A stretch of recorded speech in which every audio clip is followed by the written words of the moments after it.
This espresso machine could be a game changer. Here's my review of the Gemilai Ele espresso machine. You see, the home espresso machine world, it has a very strange mid-range pricing group. There are tons of $500 and lower espresso machines that are out there. There's also many home espresso machines that start at $1,000 and then they get much higher than that. And by the way, I'm specifically referring to machines that don't have a built-in grinder. But in between that range, there's not a lot of options. There's some, but not a lot, which is why this Gemilai Ele is such a great machine, because it fits into that gap very nicely. It's currently retailing at $760, but if you're watching this video right when it premieres, it's actually on sale. If you're looking for something that can upgrade your home espresso machine from out of that budget starting category, but you aren't trying to spend more than $1,000, then stick around as we go over all the features, down to pulling shots, to this very unique looking steam wand, and at the end you can hopefully decide whether this machine is the next upgrade that you're looking for. By the way, if you enjoy learning about coffee and seeing espresso machine reviews,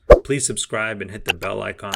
It really does help the channel a lot. Let's get into it. Let's go ahead and start with the aesthetics. This espresso machine has a great look to it. The color shown here is what Gemilai calls elephant gray, which I think looks very nice. It's also available in ivory white. Both colors I think look great. The dimensions are shown right here in the video if you're curious about how much size it'll take up on your coffee bar. Aesthetically, the only part that looks a little strange is the steam wand, but there's a reason why it looks like this, which we'll get to later. Overall, I think the Ele looks very premium, which is what I think Gemilai was going for. Now, for pulling shots, this is where you see some of those extra features. The Ele has what Gemilai calls a patented complex group head, an adjustable OPV so that you can modify the pressure of the shots you're pulling, which is very nice. You can also modify the pre-infusion time, the temperature that you want for the espresso, also the thermal block settings, which is what helps steam your milk. Again, lots of room to experiment, but don't let that intimidate you if you're just getting started with espresso. Even if you leave everything at its default settings, you'll still get very good results. It also comes with 2 portafilters. You get a spouted one and a bottomless one, which is also a great inclusion.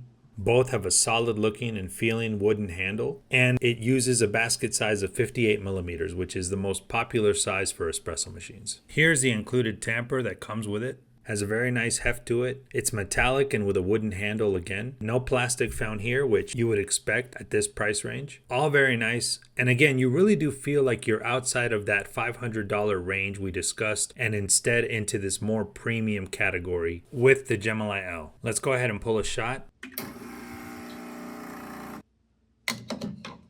You'll notice that the built-in timer kicks in immediately. This will help you when you're pulling shots.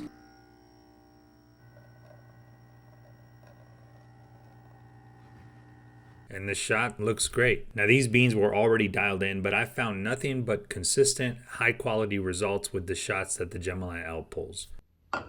Now, what about steaming milk? Although you can't steam milk and pull shots at the same time, at least not with the US version, the steam wand is ready almost instantly after steaming milk, and I find that it works great. It does have a little bit of a learning curve, but it's not too much. Now, why does this steam wand look like this? You may have seen these types of wands that look like this before, but it's because this is also a thermometer, and that gives you the temperature of the milk in which you're steaming. Once it gets to the desired temperature, which you can adjust, it'll automatically stop. That gives you consistent milk every single time. But I do wish that there was a way to enable the timer while you're steaming milk. At least I have not found a way to enable this. I'm pretty sure it's not there. Even if you turn off the auto temp milk steaming and set that to manual, the timer still doesn't activate. I learned to stop aerating once it gets to a certain temperature, close to 90 degrees, and then I stop aerating and the milk stops steaming on its own once it gets to that 140 degree temperature, which you can modify. This is great since you know that it will automatically stop. Makes your milk consistent every time. And by the way, that curved shape of the tip, it does make wiping off the milk a little bit tricky, but not impossible. Let's go ahead and pour some latte art.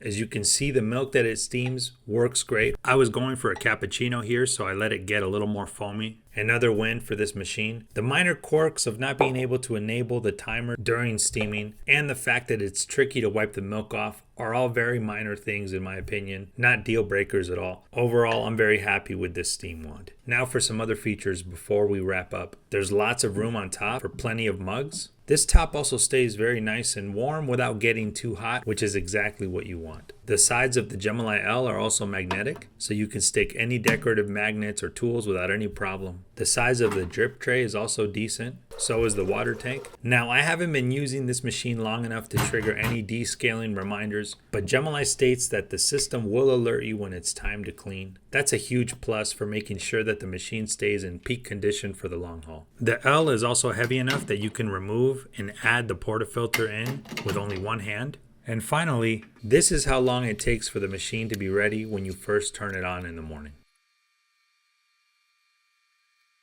So is the Gemilai L worth it? Well, like we mentioned, there's that weird pricing group, but the L proves that there is a middle ground that doesn't compromise on the features that actually matter. If you're just getting started into Espresso, don't let all of these adjustable features intimidate you. As mentioned before, you can just leave everything at its default settings and you'll do just fine. And then when you learn Espresso a little bit more, then you can start tweaking these settings little by little. For the retail price of $760, the build quality and the shots you're getting are a great deal. Its steam wand works great. If you're ready to move past that budget category, but you aren't quite ready to drop 4 figures on an espresso machine, this might just be the perfect next step for your coffee bar.